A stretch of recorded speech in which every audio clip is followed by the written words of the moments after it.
So, good afternoon and welcome to our December LinkedIn Live Learning with Luan and Laura.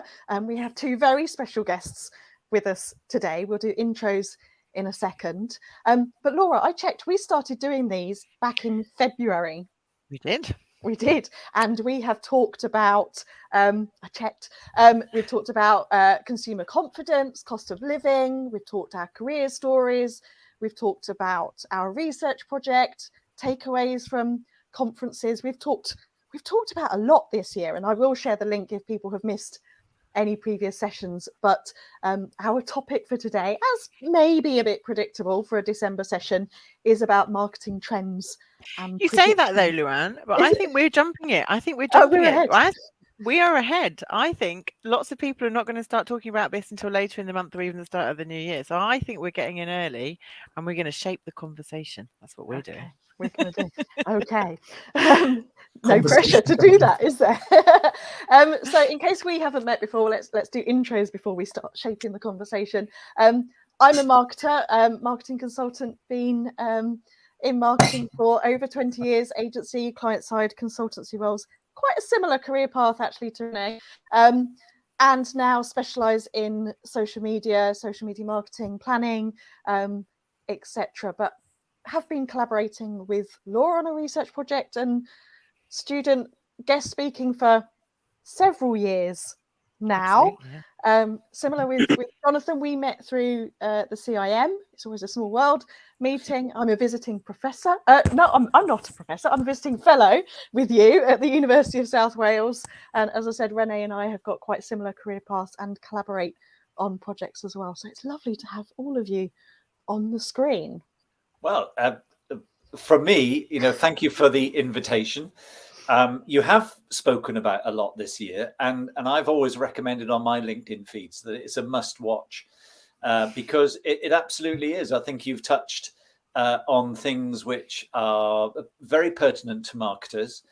I love the title as well, the Learning with Luan and Laura, because I think, as marketers, and what today I hope will be about for our viewers and listeners will be, it's a learning day, isn't it? Every day is a school day.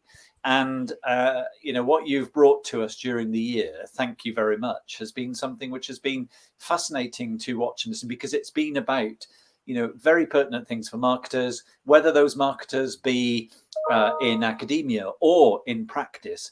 And what I like is that link between the two, because so often, and I know you two are very passionate about this, so often those two things are divorced.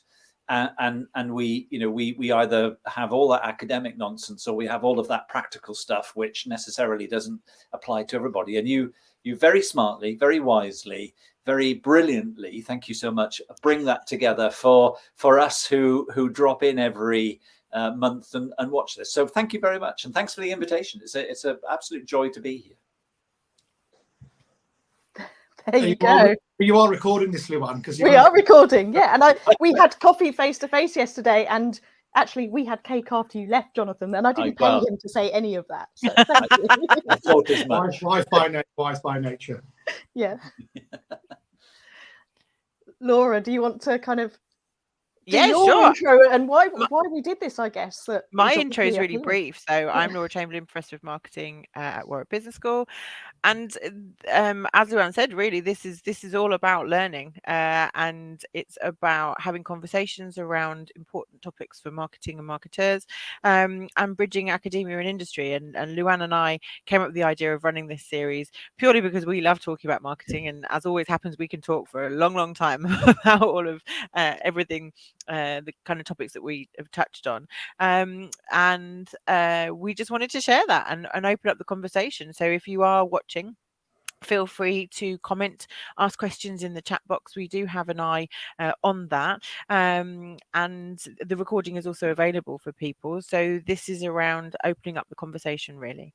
Rene, do you want to say a little bit about who you are and what you are up to? Yeah, guy with the unusual name, French first name, Irish second name, very much English. Been working in B2B marketing for about, 27 years, and as the grey hair and the Christmas beard attest to.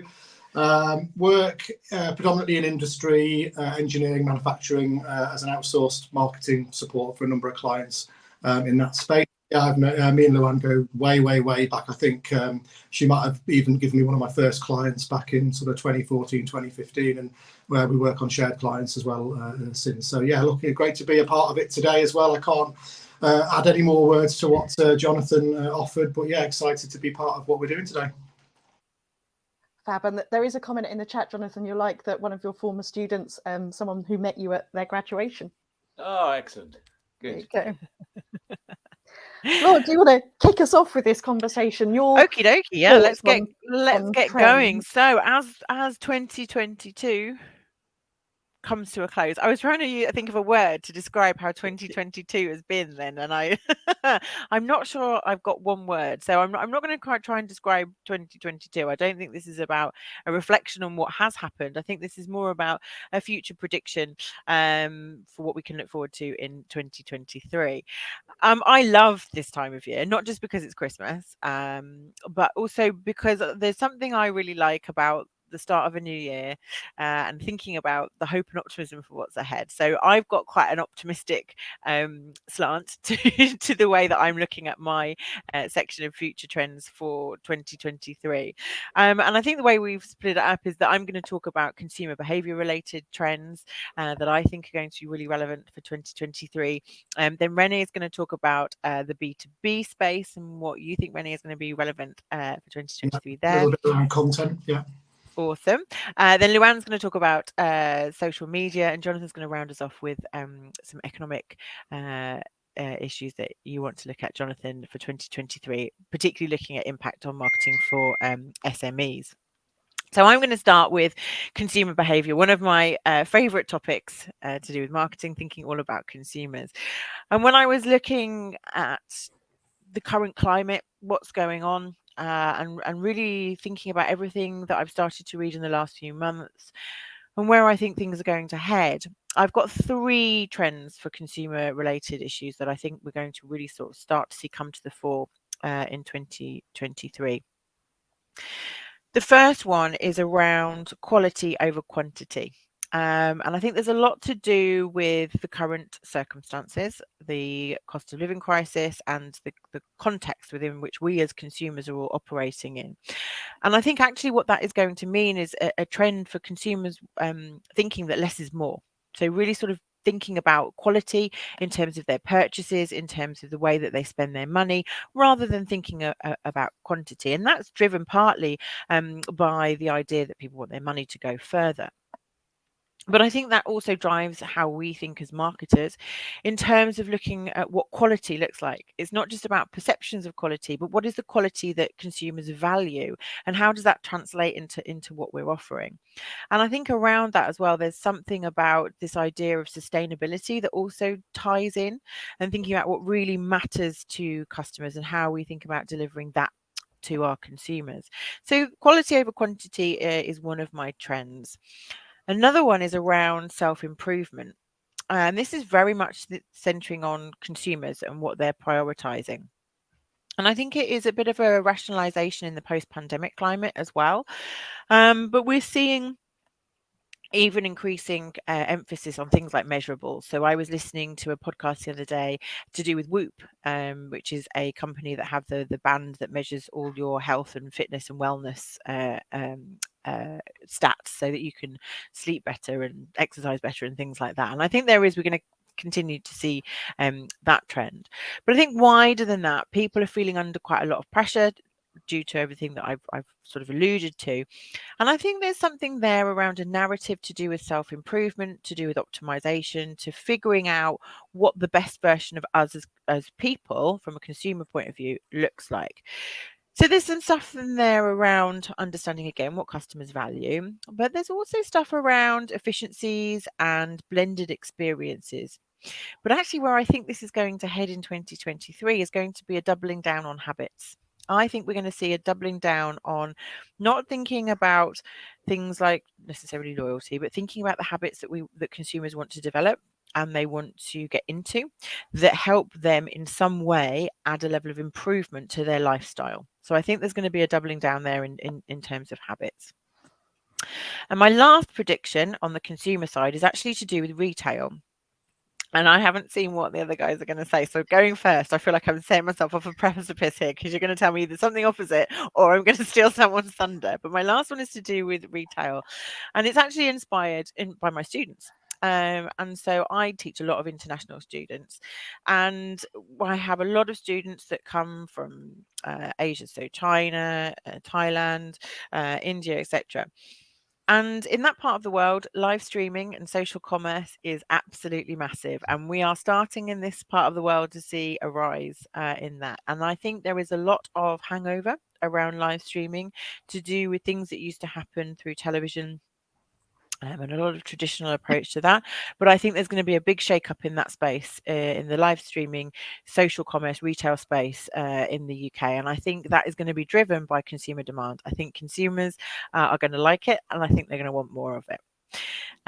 So that's my thoughts on what we're going to see in terms of consumers, what they want, and kind of three very different trends. But I think quality over quantity, this idea around self-improvement, doubling down on habit, and then the retail, the social commerce space. I think they're the things that I'm going to pin my flag to and say they're the things for 2023 to watch out for. I don't know if anybody has anything they want to say about any of those, or should we move straight over to Rene to dive straight into the B2B space? Let's move on, but just to kind of say, we haven't collaborated, we haven't shared ahead of this session what each of us were going to talk about. So I've just scribbled something down, and I think Jonathan was scribbling something down. Oh, no, so I'm really let's sorry. all have a go and then see where we get to. Rene. Yeah, I was typing away as well. Yeah, I think there's some really interesting things in there. You know, you just have to mention the words like Netflix, Amazon Prime, things like that, and it starts to, you know, conjure up images of membership and subscription models and how people are buying online and immediate access to things and all these interesting things that do speak to a lot of those points that Laura was making there. Unsurprisingly, from a B2B perspective and from a merging the two things together. So I'm looking at B2B market and B2B marketing and a little bit the content and things around that. It is one of the biggest things that we're looking at in this space. So the first thing I was going to talk about was less is definitely going to mean more. So, you know, harboring what Laura said, but from a slightly different perspective. So, you know, Laura tipped us off that this is going to be a big thing for consumers who are really looking at their spend and looking for better value in terms of what they're spending on and all of those things. But it's the same in business and B2B marketing as well, I think. And for me, what that means for B2B marketers is doing less but doing better quality in 2023. And there are some really important reasons for this. I think there's been a huge amount of churn online. So whether you're scrolling through your LinkedIn profile, other platforms, website news, the sheer amount of blog posts and email being sent, there's literally more output than ever before. And I think I saw a stat this week or last week, and like based on images available on the web, something like 80% of all the world's images on the internet were taken in the last 12 months or something like that. So the sheer volume of, we'll call that content, because it all qualifies, I suppose, of content is quite at a significant level. And in other statistics, I think that might have been released by either Digital Marketer or Content Marketing Institute, there was a feeling that something like 70% of all content produced has little or no impact at all, and may not even be read or received or watched or listened to or whatever. So you really start to appreciate how people are drowning in this stuff. One way to counter this, I'm a big believer in creating hero assets. I didn't deliberately write the word hero assets on the whiteboard behind me. It's a bit of a mantra that I adopt. And the idea is that we create larger seminal pieces of content that can then be broken down and used across marketing activities. So it's particularly good for business to business. You can use it in business to consumer and direct to consumer and other markets as well. So whether it's a buyer's guide, an industry report of the sort that I know Luan and Laura and the guys are collaborating on, write-ups from the round tables, or just curating views from the industry on a particular issue. You know, create something that's a bit bigger, and then it's going to give you a lot of fuel and ammunition to take to social media, to build email campaigns around, even to target some pay-per-click advertising at. And even events, you know, webinars, seminars and the like. So for me, this sort of content, particularly for B2B, and particularly in my space, which is industrial engineering, manufacturing, some professional services, really good at raising your profile, re-engaging markets where maybe it's gone a little bit quiet, or simply generating some interest and some inbound traffic. So really, really good way to start to think about that. So that's how to think about moving towards this less is more, by doing sort of, I guess, more deeper, more significant work, and I guess harboring again what, echoing what Laura said about habits. We're all big fans of Atomic Habits, I'm sure. So, you know, that focus on trying to time block and working on things that are going to move the needle a little bit further than just doing that disposable day to day is probably going to have more impact. So that's the first one. The second one, then, sort of taking that one step further into how you do it, tiering your content. So two texts that I kind of resolutely stick to, and I think they're both around and about.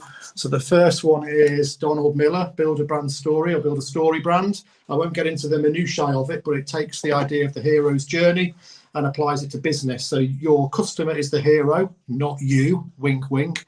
You're the guide. You're going to give them the plan. You're going to facilitate the transformation or the achievement that they're looking for. So the minute you adopt that thinking and see yourself as a service business and with a service mantra, it really starts to make the idea of producing content much more interesting. And then you can apply Marcus Sheridan's "They Ask, You Answer" to the actual creation of content. So by answering questions that you know people are searching for online and in Google searches, for example, can really help to position yourself as the people who bring the right solutions and can be trusted to supply what people are looking for. So a couple of nice ways there to think about tiering the content. Whenever we talk content strategy for B2B marketing, we talk about layers and tiers. So having that big story brand over the top and having real clarity on who you're talking to, what they're looking for, and the transformation that what you do brings to them is going to make the actual how you break that story down and kind of bring it to life and show and tell it much more easier. And then as a third trend, I think I'm going to see a movement to all of these things, but I think as a third trend and a bit of an outlier maybe, I don't know whether you've seen over the last week or so people posting about their experiences and adventures using the AI content creator chat GPT. As a professional B2B content creator, I've tried to stay clear of all AI copywriting softwares, but I have to admit some of the things that I've seen this week demonstrate that tools like ChatGPT, Jarvis, and other things, you know, can actually help you create, you know, something like a reasonable first draft of something. You know, so they're quite interesting. I think do bear in mind that, you know, they might help efficiency, but the responses are going to be fairly generic. They're probably going to lack warmth, your own personal context and brand vocabulary, tone of voice and things like that. But I can see more and more people starting to just lean into using tools like that, particularly if they're, you know, looking to create lots and lots of content and have that working for the business. So slightly different perspective maybe, but in terms of the marketing trends, I think definitely doing less and working deeper, looking at how you tier that content so it talks to different people at different stages of their buying journey, and then perhaps to help yourself in creating, you know, an inordinate amount of content for your market, maybe looking at some of those emerging AI tools. Yeah, I've heard some good things about those AI tools over the past couple of weeks, and actually those trends kind of come together, don't they? The AI to help you get started and overcome that fear of the blank page, and then work on the other bit. Harder, I'm sure you'll all agree. You know, if you draft something and going to edit it, you can often spend more time editing than you did writing the original piece. So imagine a machine written first draft probably will take quite a bit more editing. So obviously factor that into your work planning. Yeah.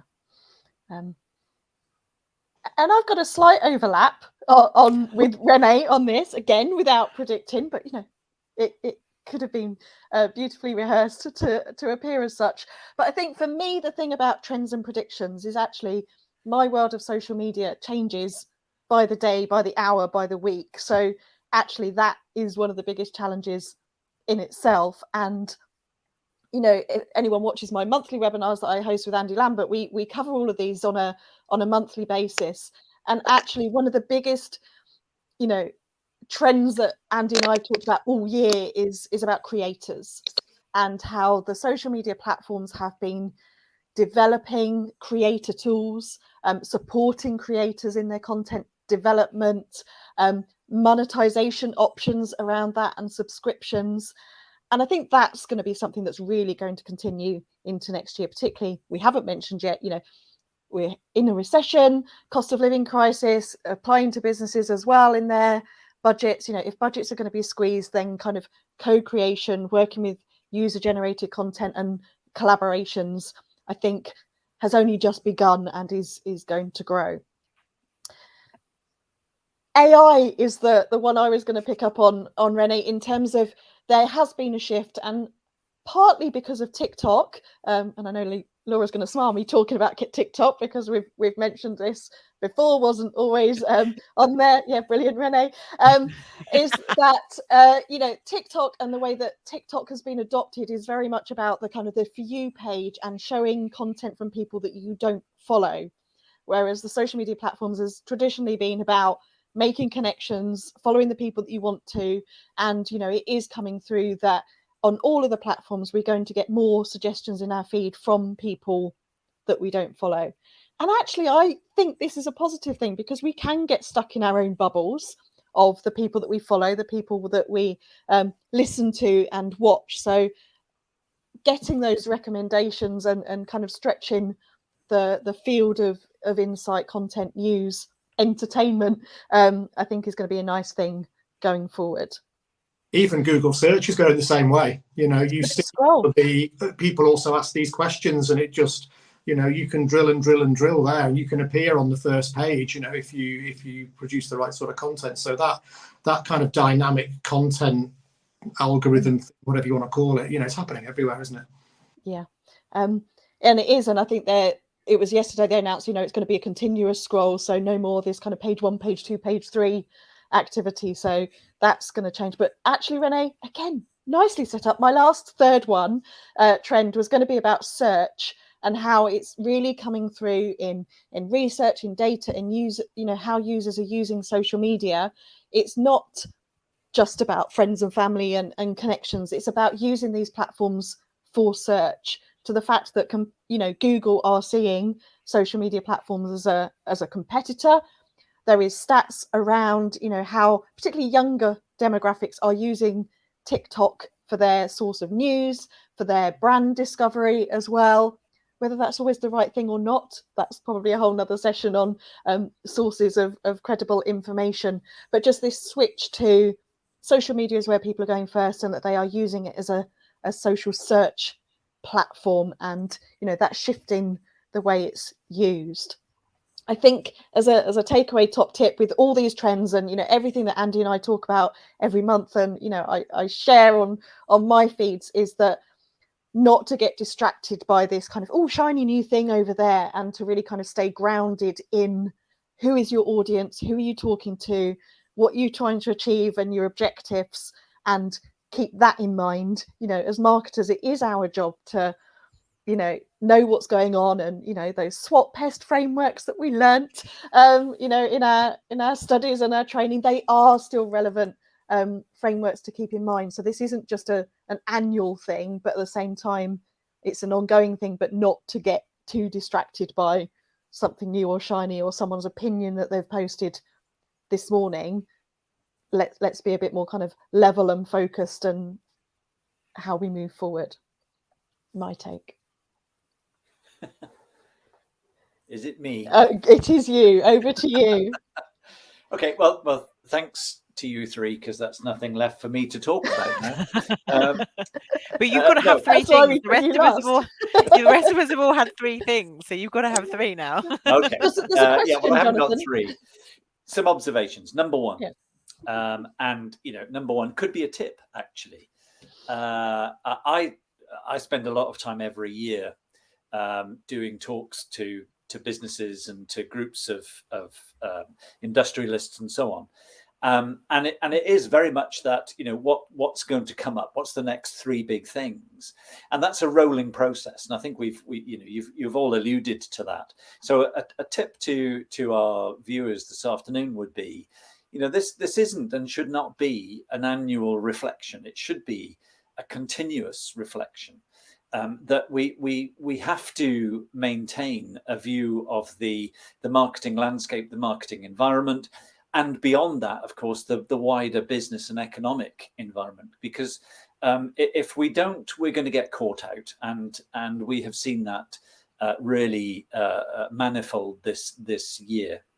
The second thing is, and it goes back to some comments I used to make back in 2007, 2008, 2009, actually, during the financial crisis. At that time, I did quite a lot of TV doing reports around and about companies and what they were facing. And at that time, I kind of came up with this concept that what organizations did then and how they supported the people that we used to call customers, that support will be remembered way into the future. And I think that's absolutely as relevant now as it was then. That during this process, through COVID, we saw a lot of support for markets and customers. Now I think we're going to have to see that again. I think businesses are going to have to support. So it's not about the sale, it's about the support, and the support will, in time, create a successful and robust business, because people will remember that. People that we used to call customers remember it. Now I talk a lot, Luan knows this, one of my pet statements is that customers no longer exist. There's no such thing as a customer. We still use the term customer, but I use it in a slightly different format, and because I think the characteristics of customers has absolutely changed. We don't have people that take things anymore. We have people that collaborate with us, co-develop value with us. And if we're really, really clever and smart as an organization, we actually listen to the outside world before we listen to the inside world. So really smart companies today are outside in companies. We start outside the organization and we move in towards what we're doing. And if you want an illustration of that, I suppose the ultimate illustration used to be a little company in California called Apple, who were always an outside in organization. So to kick off then, I think that concept of support matters. I think outside in matters. I think continuous review of the world that surrounds us kind of matters. Coming to some of the points that the three of you have made, and I think are absolutely critical and are really, really important for small business. One of them being that concept of the return of the long form communication. And I think that's really important. Rene, you spoke eloquently about that concept of having that long form initially, and then breaking that down and using it in part. So in my world, that's that kind of concept of storytelling over transmedia. So transmedia storytelling.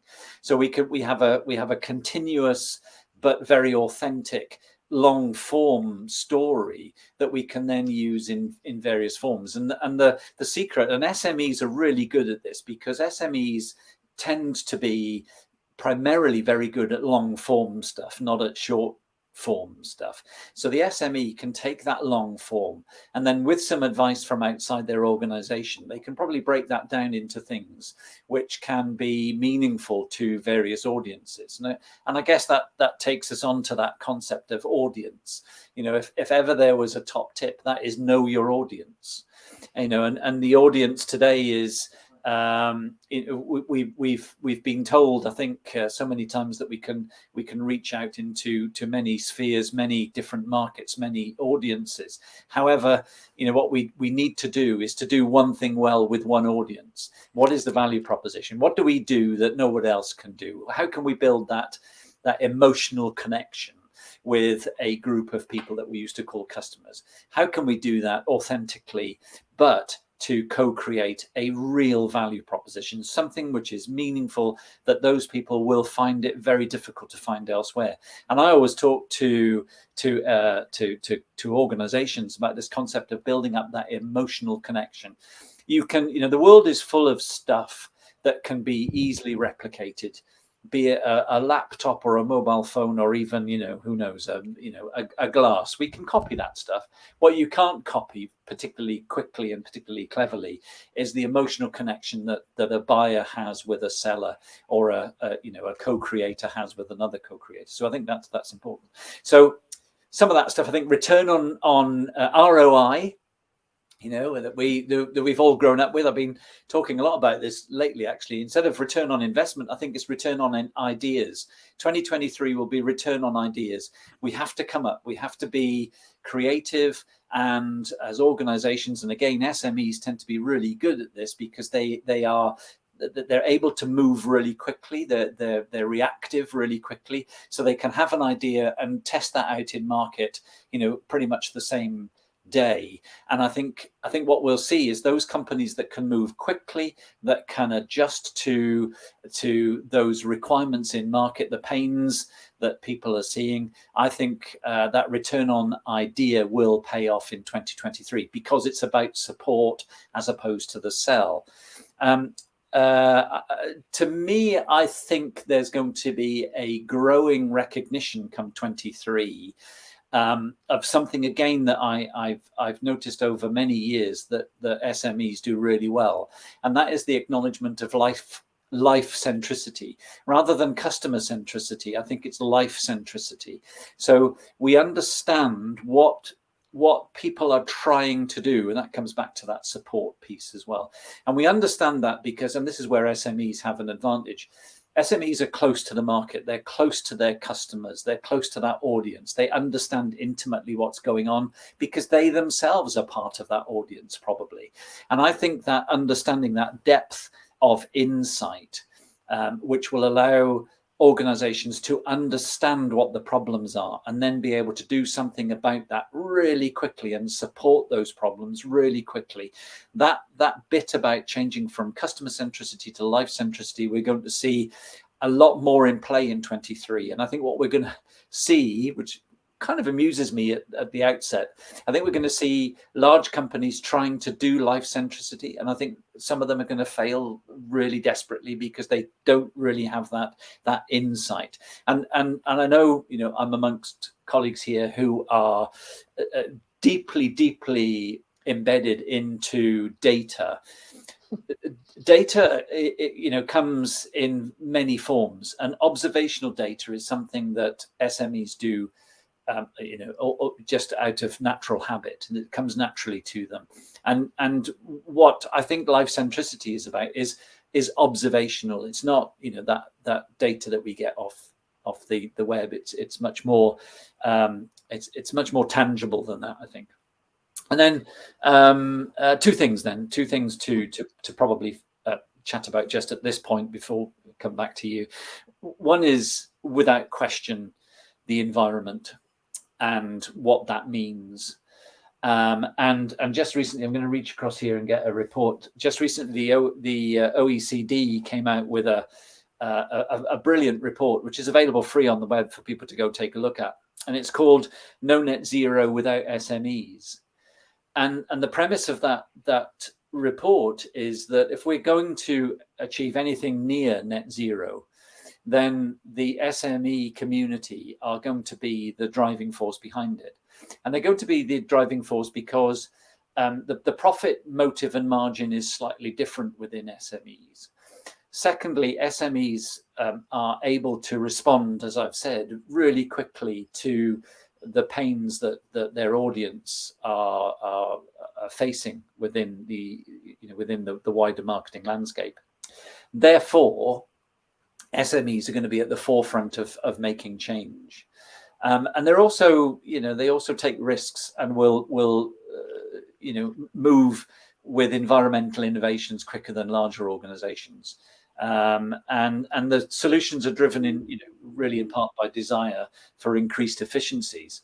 So, we're in a cost of living crisis. So, I think a bit like, COVID changed the office of the future. I think the cost of living crisis, and particularly the fuel crisis, will change yet again how we do things in business, and SMEs probably at the forefront of that. And then linked to that environmental inclusivity and diversity agenda, I think is going to be, I passionately hope this will be the case, that in a year's time, when we're perhaps brought together again to discuss some stuff, that we'll reflect on the fact that 23 was the year that the attitude towards women in the workplace and the menopause and periods changed for good. Because I think 23 could be the year of the menopause, and by that I mean that organizations and people within organizations begun to understand what that actually means. And going back to Rene's point about talent and resource within a workforce and within a workplace, we have done not just womankind a disservice for the last however many years, but our bottom line a disservice as well, by making it so uncomfortable for women to come into our workplaces and contribute the huge amount that the female does to the workforce. And I just notice more and more. I mean, okay, it's been in popular media for a while now, with books being written about the menopause and so on. I think what I'd like to see is some action within organizations as to how that is actually operated and move forward. And all the things I've just said have an impact upon small business in particular. And I think as marketers, our job is to take those points and to ensure that we move them forward, we engineer them in such a way that they can be not only seen to be part of the landscape of our marketing, but also that they impact upon the bottom line in a positive way. And that positivity may not necessarily always be pounds, shillings, and pence, as we used to say. Laura, I think we've got a whole year of content out of Jonathan's feedback there, so I'll be scribbling. You wait till you see what I've scribbled down. I'm really conscious of time, and I know we've got some questions. So shall I do Simon's question and open it out to the group, and then we'll do a quick answer to that, and then I can sort of bring some thoughts together. Before I do that, though, I need all three of you to think of another word for efficiency that starts with the letter C. It will all become clear in a moment. So Simon's asked a question for all of us. In 2023, should marketers faced with supply side rising cost pressures raise their prices or cut their product quality or quantity, or just swallow the cost and live with narrower margins? And that is a really pertinent question, Simon. So thank you for engaging with us in the chat. On that, I'll kick off because I've had a bit of time looking at the question to think about that and see what you guys think. And my instinct on that, Simon, is very much around thinking about it from a customer's point of view. I'm a consumer centric person, however you define that, Jonathan. And I think whether you're in the B2C or B2C space, one thing the pandemic definitely taught us is about transparency, honesty, and authenticity. I think generally, if you have rising costs, consumers, customers, those end people that you're trying to reach, they get it. And so I think there's something there about being really clear and honest in your messaging about the action that you take around what you have to do around rising costs. In terms of raising prices, it's always an it depends answer. How much will the customers bear? But I think generally we know, it depends on the industry and things like that, but that people will expect an increase in many regards and have already almost mentally calculated that in. People already know. I mean, I'm not talking here about electricity, gas and things like that. That's a very separate context in the way consumers are dealing with that. But generally we know prices are going to go up. People are already kind of forecasting, doing those mental calculations already. So if it's a slight increase, I don't think it's a death knell, if that makes sense. In terms of cutting product quality or quantity, never cut quality would be and again, this is what I was saying, and what Rene also alluded to in different contexts, but I think we're going to see quality over quantity. And I'm not saying you should have less quantity either, but it is about thinking about which levers you can pull. But my overarching message around that, I think some businesses will have to swallow some costs and live with narrower margins, but I also think there's a lot of understanding from consumers in both the B2C and B2C space. So I think there's a lot there about authenticity, transparency and clear comms around what you're doing and why you're doing it. And for me, there's a lot of strategic decisions that are going to have to be made moving forward. I can see some vigorous nodding of heads. I don't know if anybody else wants to chip in on that question. Yeah, from a B2B perspective, I've seen clients through this year putting up prices multiple times, particularly in things like the coatings sector, where they're buying raw materials like xylene from the continent or further abroad, or aluminium in the metals processing industry. And the reality is, things cost what they cost, and those prices, unfortunately, in the main have to be pushed on. I think conversely, there might be an argument to adopt two strategies. You look at Netflix. Netflix have decided to offer a lower price subscription, but you have to sit through the ads. Yeah. Now, for some people, they'd be quite happy sitting through the ads if they could get Netflix £5 a month cheaper. Same product, but just, you're looking at Rolls-Royce spec versus mini spec and the pricing appropriate and things like that. So I think there are opportunities in a more flexible economy to, look at, I won't say lesser inferior spec products and services, but I think you could take a few things away and make them optional or desirable. The technology space is very good at this, getting people started on entry-level software subscriptions and then selling you up on the extras, getting you towards professional, access and things, and vice versa, and downgrading and upgrading. So I think there is something in that. But in the main, I think if it's justified, if it's ingredients, materials, shipment costs, fuel-based, staff costs-based, then I think you're probably justified. You just got to put, as Laura said, transparency wins every day of the week. Every day of the week. And again, sorry to just sort of bring this round, but in the interest of time, because Luan's usually the timekeeper on this one, but I'm being good today, Luan. I'm behaving. I'm just going to bring this to a summary, and I've been listening really intently to the amazing contributions that everybody's made, and we've covered a lot of ground. And for anybody that's watched this before, who knows me, knows that I have a 2.5-year-old. So apologies for the way I'm going to frame this, but it will make sense in a moment. In a very Sesame Street fashion, I think 2023 is going to be sponsored by the letter C. So we've talked about collaboration. We've talked about co-development of value. We've talked about customers, Jonathan, and the fact that maybe that's not the right word. So we need to evolve how we think of this concept of the end user, the customer, consumer, etc. We talked about connection in terms of emotional connections. You talked about centricity, life centricity, not just customer centricity. We've talked about creators. We also talked about co-creation, all in the context as well of the backdrop of the cost of living crisis. And we also mentioned beautifully, thank you, Jonathan, about the fact that we need constant reflection. So I've managed to pull together everything under the letter C apart from efficiency. Has anybody got a word for efficiency that begins with the letter C, so I can say that 2022 is definitely going to be sponsored by the letter C? I wrote down the word consistent or consistency. Nice. In terms of consistently delivering, showing up. There you go. I've got contribution. Consistent contribution.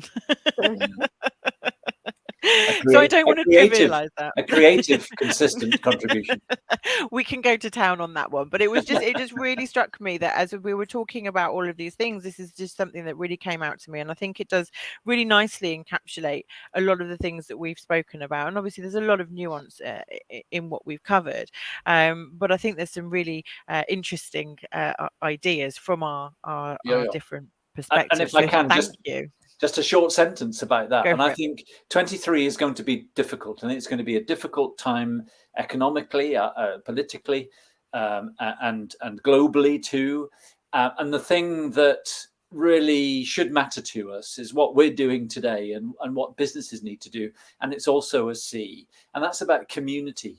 We come together, we share this best practice, bad practice. Let's share it. Thank you very much, Jonathan. And the good news is we're going to be back in January. So, Luan, yes, what are we going to be doing in January? I don't know what we're going to talk about yet, but on the 18th of January, we will be back. And our guest is Dr. Tom Bowden-Green from University of West England in January. And I know that he regularly shares links to academic papers that Laura and I have discussed in the past. So I'm sure it will be a topical paper that we can take our own views on. I just want to say a huge thank you to all three of you for all the conversations that we have on screen and off screen throughout the year. And I'm sure, let's do it again next December and review our year of the sea and see what we come up with for 2024. Thank you. Thanks. Thank you.